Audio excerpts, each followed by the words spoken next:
The ওয়াল আরোগ্য থেকে আমরা আজকে চলে এসেছি কল্যাণী এইমসে। আমার সাথে এই মুহূর্তে রয়েছে কল্যাণী এইমসের radiation oncologist doctor Arindam Chowdhury. এখানে শুরু হয়েছে বিশ্বমানের ক্যান্সার চিকিৎসা।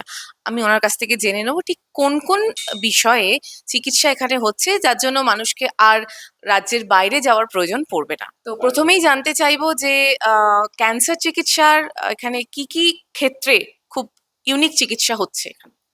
দেখুন, আমাদের দেশে বিশেষ করে আমাদের পশ্চিমবঙ্গে একটা ধারণা রয়েছে যে ক্যান্সার হলেই আগে রোগীকে নিয়ে দেশের সর্বোচ্চ জায়গায় যেতে হবে এবং আহ, সেখানে রোগী সুস্থ হয়ে যাবে, এরকম একটা মানুষের ধারণা রয়েছে যে যত আমরা বাইরে যাব তার চিকিৎসা তত উন্নততর হবে।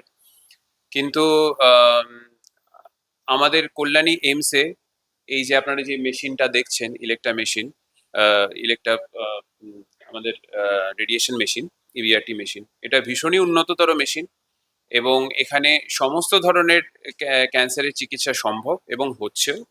আমাদের কাছে মানে আইরনিক্যালি বহু পেশেন্ট এখান থেকে মুম্বাই অথবা অন্যান্য সেন্টারে যায় এবং সেখানে থেকে পেশেন্ট আবার ঘুরে আমাদের কাছে তারা রেফার করে যে আমরা যেই পদ্ধতিতে চিকিৎসা দিচ্ছি তারাও জানে যে এইমস কল্যাণীতে সেটা একেবারেই সম্ভব এবং সেই জন্য সেই পেশেন্টগুলো আমাদের এখানে এসে চিকিৎসা নেয়। তো বর্তমানে এইমস কল্যাণীতে এটাই বলবো যে সমস্ত ধরনের ক্যান্সারের রেডিয়েশনের মাধ্যমে চিকিৎসা সম্ভব। শয্যা কত রয়েছে? কারণ এটা একটা বড় ব্যাপার। অনেক জায়গাতে ক্রাইসিস হয় যে এতগুলো পেশেন্টকে আমরা জায়গা দিতে পারছি না। সেটা কিরকম রয়েছে? দেখুন, রেডিয়েশন অঙ্কোলজির ক্ষেত্রে আমরা বলবো we have zero waiting time. মানে আমাদের পেশেন্টের কোনো ওয়েটিং টাইম নেই। পেশেন্টের যদি সমস্ত রিপোর্টস রেডি থাকে তাহলে আমরা পেশেন্টকে দিনের দিন অথবা তারপরের দিনই সিটি সিমুলেশন করে নিই এবং তারপরে তার প্ল্যান যত তাড়াতাড়ি রেডিয়েশন প্ল্যান রেডি হয়ে যায় আমরা রেডিয়েশন দিয়ে দিই। এখানে we have zero waiting time. তো এখানে সেটা নিয়ে কোনো ইস্যু হয় না এবং পেশেন্ট যখন ভর্তি হয় কোনো ক্যান্সার পেশেন্টের ভর্তি নিয়েও বিশেষ করে আন্ডার ট্রিটমেন্ট যে পেশেন্টের ভর্তি নিয়েও কোনো ইস্যু হয় না। আমাদের ডে কেয়ার বেড রয়েছে, আমাদের আইপিডি বেড রয়েছে, সেখানে পেশেন্ট তো রেগুলারই অ্যাডমিট হচ্ছে, ডিসচার্জ হচ্ছে, অসুবিধা হয় না।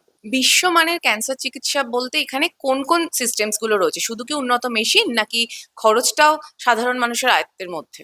হ্যাঁ, মানে বিশ্বমানের ক্যান্সারের চিকিৎসা মানে লোকে হয়তো ভাবে যে প্রচুর খরচা ইত্যাদি।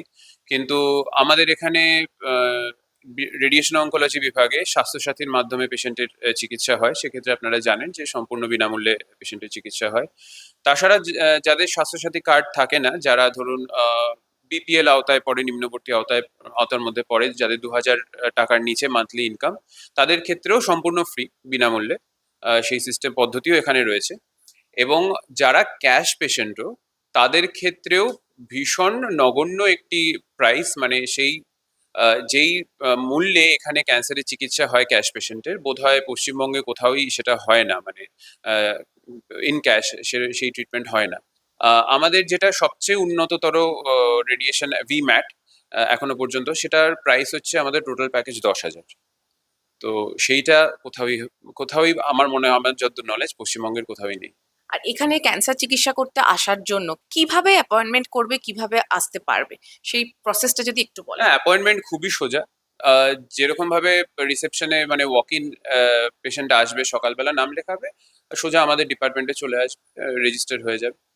আজ পর্যন্ত এরকম কখনো হয়নি যে না রেডিয়েশন অঙ্কোলজিতে কোনো পেশেন্ট দেখাতে চায় এবং সে অ্যাপয়েন্টমেন্ট পায়নি, এরকম কোনোদিন হয়নি। বর্তমানে ক্যান্সার, যে কোনো ক্যান্সারের রেডিয়েশনটাই কি এক নম্বর চিকিৎসা পদ্ধতি, এবং কেন সেটা যদি একটু। দেখুন, এক নম্বর চিকিৎসা পদ্ধতি বলে সেরকম ভাবে কিছু হয় না। তার কারণ ক্যান্সার আপনারা জানেন এমন একটি রোগ যেখানে একটা হোলিস্টিক অ্যাপ্রোচ আমাদের দরকার। বিভিন্ন ডিপার্টমেন্ট, সেখানে surgical oncology, medical oncology, radiation oncology, সবাই মিলে বসে একটা ট্রিটমেন্ট চক আউট করে। আমাদের এখানে টিউমার বোর্ড প্রতি সপ্তাহে অন্তত দুটো করে টিউমার বোর্ড হয়। একটা হচ্ছে হেডনেক টিউমার বোর্ড, ইএনটি ডিপার্টমেন্টের তরফ থেকে হয়, এবং একটা মাল্টিডিসিপ্লিনারি টিউমার বোর্ড যেখানে plastic surgery, surgical oncology, gynaecology, ophthalmology, সমস্ত মেডিসিন, জেনারেল মেডিসিন, সমস্ত বিভাগের স্পেশালিস্টরা থাকেন এবং আমরা সবাই মিলে বসে ট্রিটমেন্ট প্ল্যান চক আউট করি। এবং সেখানে যদি পেশেন্টের আমরা ইন কনকারেন্স যদি আমরা ডিসাইড করি রেডিয়েশন হবে, তাহলে আমরা পেশেন্টকে রেডিয়েশন সেরকম ভাবে দিই। সেখানে যদি ডিসাইড হয় পেশেন্ট কেমো পাবে, সেখানে যদি ডিসাইড হয় পেশেন্ট সার্জারিতে যাবে, সেটাই হয় এখানে।